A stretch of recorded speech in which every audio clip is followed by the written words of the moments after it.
eɗen ka sous-préfecture juntu jeeyaɓe leluma e nder diwan labbe e joporgol e ngal tugalal ka ɓiɓɓe juntu yaaɓe jooɗiɓe fotti hoɗo ngon no ɓantade ɗum ko bolonda juntu monde wakkilorɓe hen fof fisen mbingol nokkure kaɓe jeeya ɓawa piiji buy koɓe kippi ton e ngal ko ambulance ɓe juyriɓe fi newingol yaadu labutane jama on ko ɗuɗuɓe notino e ngal dental fi jaɓɓagol ndin neldari ko ɓe woni ko tolna. La Fédération Bolonda Juntu Monde, créée en 2019, rassemble des filles et fils de Juntu résidant dans 16 pays à travers le monde autour des axes prioritaires de développement qui sont entre autres l'éducation, la santé, la protection de l'environnement et les infrastructures. Depuis, de nombreux efforts ont été faits et continueront à l'être avec transparence, persévérance, équité à nos leaders religieux, leaders communautaires, nos sages de Juntu. À l'image de ceux qui nous ont précédés, vous continuez d'incarner pour Juntu le symbole d'hospitalité, de paix, de diversité et d'unité qui ont fait de notre environnement un espace où chacun peut vivre heureux dans la dignité et dans la paix. Vos prières, vos bénédictions et vos vœux pour Juntu, par la grâce de Dieu, sont exaucés. Nous vous en remercions et nous vous invitons à continuer de bénir notre population ainsi que notre pays. La Fédération Bolonda Juntu Monde remercie tous ceux qui, de près ou de loin, ont contribué ou ont voulu contribuer pour participer à l'achat et la mise à disposition de cette ambulance pour tous. C'est un pas important pour préserver des vies et réduire les risques de complications graves liées aux difficultés de transport au sein de notre collectivité. Nous rappelons que dans le souci de couvrir les charges inhérentes à l'entretien et à l'utilisation de cette ambulance, des contributions seront proposées à tous les utilisateurs, seront des modalités fixées en collaboration avec les autorités sanitaires de Juntu, notamment le DSPS et la coordination santé de Juntu.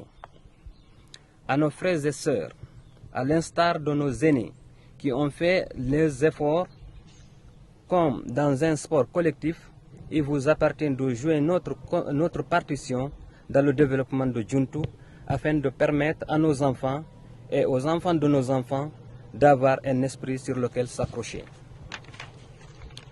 Nous vous invitons donc à vous joindre à nous, à la Fédération Bolonda Juntu Monde, pour qu'ensemble nous fassions notre part de responsabilité citoyenne pour notre développement.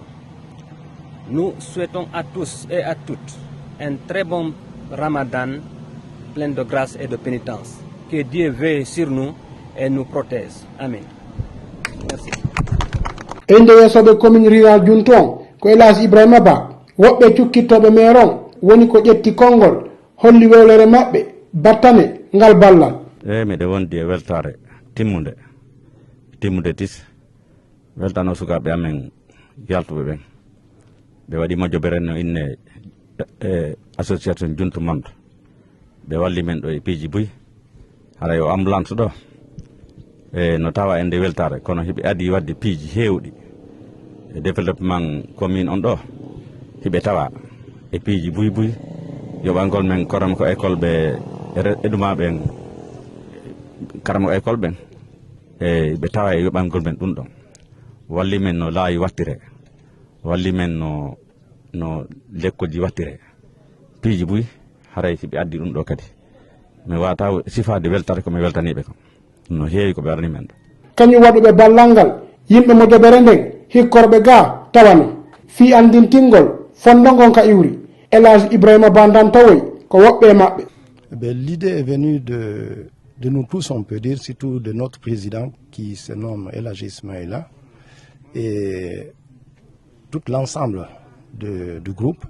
On s'est dit qu'on a souvent des malades qu'on transporte d'ici l'Eloma ou d'ici la baie. On s'est dit mieux vaut avoir une ambulance qui va pouvoir nous aider mieux que les voitures taxis qui se trouvent ici.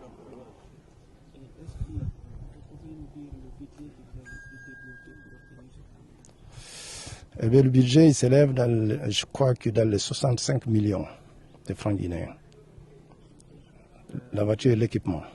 Modi Boubacar Madina Juntu artuno wattande bolonda juntu mondu ukkuɓe jawle buyi ilande Sinthia. Haray inde bolonda juntu mondu haray meɗen andi ko mojobere halda nde fotta waɗa jokkere en ɗan. Mojobere nden halda fotta wonande politique. Mojobere nden ko fi ɓantal juntu nawra juntu yeeso nde yiida e laamu ko nde yiidi ko association ji ɗin fi développugol juntu. No haray onon ko hande noddaɗo yo yiw développement juntu on e bolonda juntu monde. Menen meɗen andi waɗini 2 ans 3 mois haray inde bolonda juntu monde no finance ɗo ko woni près de 1 milliard fewndo ɗo. Waɗanaɓe ngal geɓal aranɓe ɓen ko ɓe ka labutane hutorayɓe mo. Docteur Nicolas Leno horejo centre de santé juntu on no hattira wewlere. Ça nous ravit à plus d'un titre. On avait toutes les difficultés du monde. Comment référer les femmes et les malades au niveau des structures les plus perfectionnées, autrement au niveau des centres hospitaliers.